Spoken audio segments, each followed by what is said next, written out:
ଦେହ ଥରି ଉଠିଲା। ଆମେ କହିଲୁ କ'ଣ କୁଆଡ଼େ ଗଲା, ଦୌଡ଼ିକିନି ପଳେଇଲା। ଏତେ ଝଟି ଆଉ କ'ଣ କରିବୁ। ମା ମଙ୍ଗଳା ତାକୁ ଦେଇଦେଇଛି ତ। ମା ମଙ୍ଗଳା ମା ତାକୁ ଠିଆ ହେଲେ ତା ଗୋଡରୁ ଚପଲ ବାହାର କରିଦେଲେ।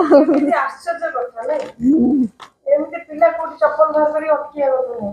ବାବା ଚପଲ ମା ମଙ୍ଗଳା ମା ଠିଆ ହେଲେ ଆଗରେ ଅଟକେଇଲେ ଆଉ। କେମିତି ଘଟଣା କାଲି ହେଲା, ପୁରା ମୋ ମୁଣ୍ଡ ତ ପୁରା କାଲି ଖରାପ ହେଇଯାଇଥିଲା।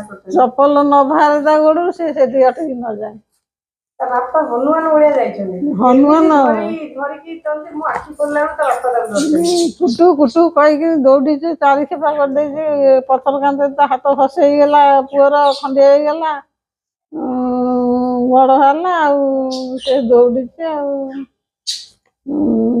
ମଙ୍ଗଳା ମା ତାକୁ ଠିଆ କରିଦେଲି ସେଠି ଆଉ। ଚପଲ